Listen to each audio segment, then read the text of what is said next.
और उम्मीद करते कि आप सब ठीक होंगे। तो मैं हाजिर अपने नए व्लॉग के साथ। तो आज ये देखें मौसम काफ़ी अच्छा है और गली में कोई भी नहीं है। ऐसा पहली बार ही हुआ है कि हमारी गली में कोई नज़र नहीं आ रहा, सारे अंदर मतलब कि अपने घरों में हैं।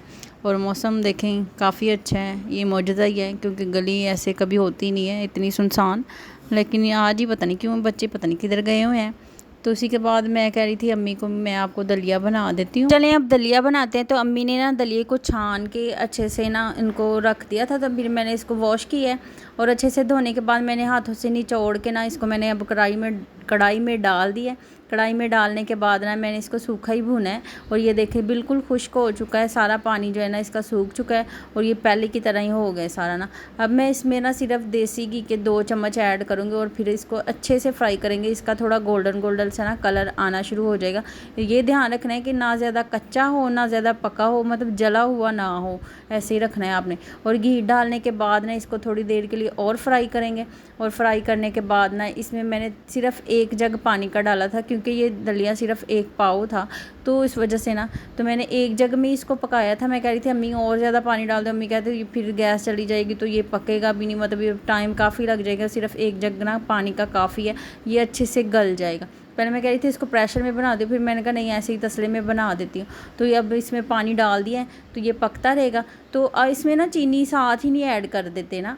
ये देखिए तकरीबन ये पक चुका है, पानी वगैरह सारा खुश्क हो चुके हैं। तो चीनी जब ये गल जाएगा ना दलिया तो फिर इसमें ऐड करते हैं। तो अब मैंने चीनी इसमें ऐड कर दिया है। मैंने चीनी ऐड करने के बाद ना हम लोग ना इसको और ज़्यादा पकने देंगे ताकि ना ये गाढ़ा हो जाए। मैंने चीनी चेक की थी, मुझे थोड़ी कम लग रही थी तो मैंने इसमें और ज़्यादा ऐड कर दिया, मतलब 1-2 चम्मच। ना ज़्यादा मीठा हो ना ज़्यादा फीका हो, तो फिर ये वो ना खाने में भी अच्छा लगता है। जब ये ठंडा हो जाता है ना तब तो बड़ा ही मज़ा आता है। ढक्कन दे के इसको थोड़ी देर के लिए और पकने देते हैं और चेक करते ही रहेंगे। अब बबल बनना स्टार्ट हो गए हैं, बस यही स्टेज होती है अब ये जब ना ये पक जाते हैं। तो ऐसे ही है ना, ये छींटे भी ऊपर आते हैं तो ध्यान भी अपना रखना पड़ता है, लेकिन इसको हिलाना चम्मच को चलाते रहना होता है।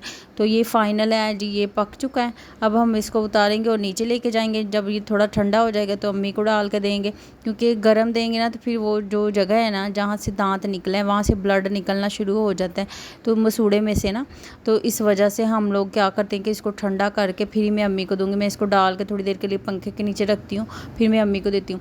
और अब मैं आपके साथ ना आज शाम की रूटीन अपनी शेयर करूँगी। शाम हो चुकी थी, मैंने खाना शाना बना लिया था, तो हंडिया मैंने खाली कर ली है। वो जो सालन बच गया था ना वो उसको मैंने छोटे तसले में डाल दिया और बाकी दूध भी मैंने बॉईल कर लिया। उसको मैंने परात में ना पानी डाल के ना उसमें रख दिया ताकि वो ठंडा हो जाए। फिर जब ज़्यादा ठंडा हो जाएगा तो हम लोग इसको उठाएंगे और फ्रिज में रख देंगे। बाकी मैं कह रही थी काउंटर वगैरह सारा कुछ साफ़ करके ना, तो अभी जो बर्तन हैं वो सारे धो के फिर रख देंगी ताकि सुबह जब नाश्ता करना होता है ना फिर बड़ी मुश्किल होती है। तो इस वजह से शाम को हम लोग ना सारे बर्तन भी वॉश कर लेते हैं।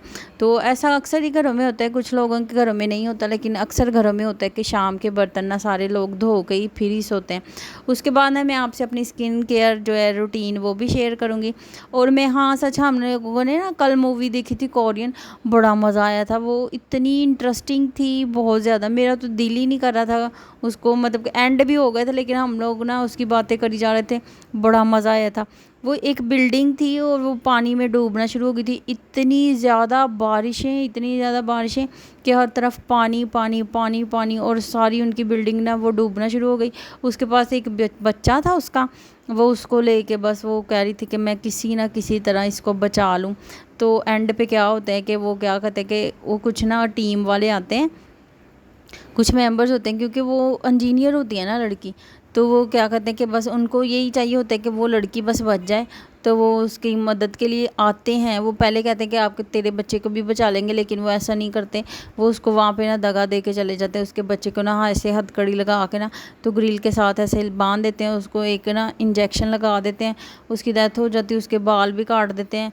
और बाद में ना उस औरत को बस कहते हैं कि बस हम तुझे ही लेके जाएंगे, तेरे बच्चे को नहीं लेके जा सकते क्योंकि हम इसको अफोर्ड नहीं कर सकते। ऐसी बातें वगैरह करते। वो इतना रोती है, इतना परेशान होती है।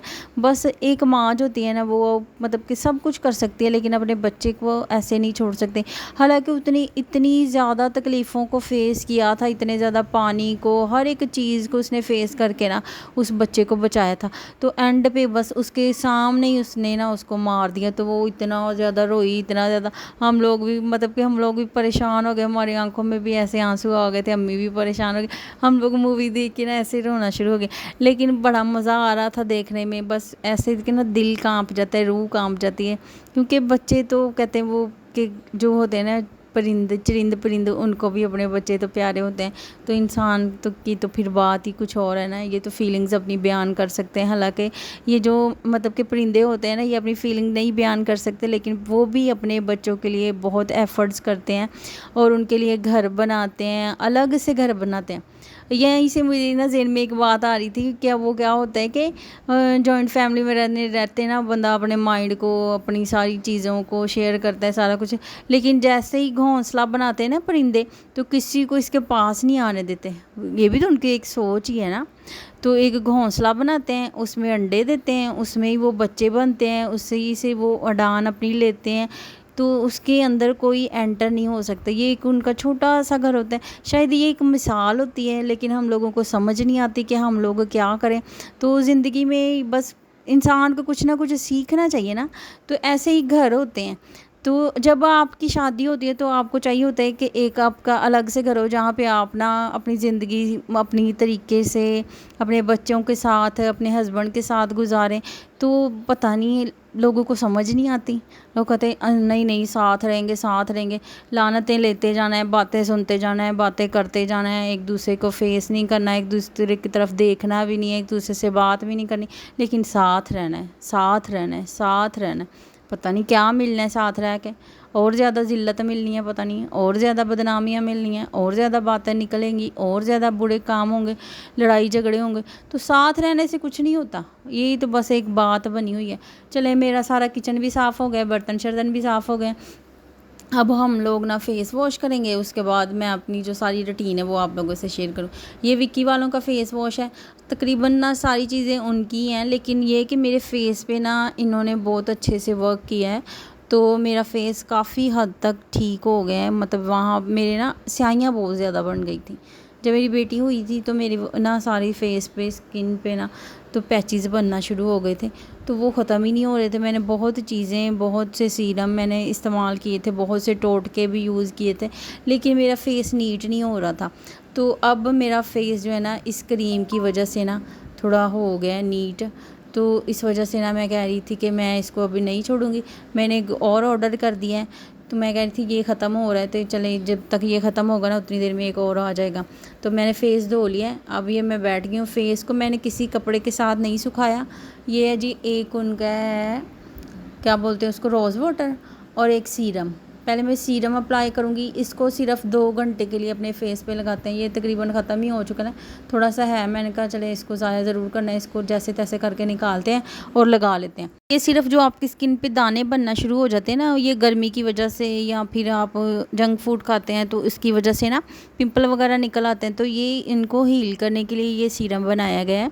ये ना सीरम लगाते हैं तो ये जो दाने हैं ना, ये निशान भी नहीं छोड़ते, और ये मतलब कि उसी जगह पे ख़त्म हो जाते हैं। ऐसे होता है जैसे बना ही नहीं था। ये बहुत अच्छा सीरम है।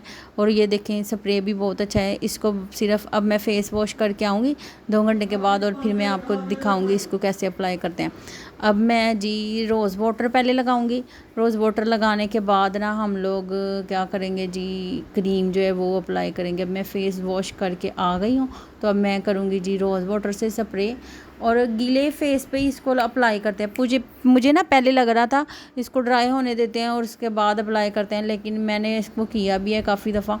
काफ़ी ज़्यादा रात हो चुकी है, अंधेरा है अभी, तो देखिए लाइट भी कम है, तो इसकी वजह से भी शायद मैंने, कोई भी मेरे पास लाइट नहीं है, बस जो रूम में है ना लाइट किचन में वो ही चल रही हैं, और कोई भी लाइट नहीं है। इस वजह से शायद आप लोगों को पता नहीं अच्छे से नज़र भी आ रहा है कि नहीं आ रहा।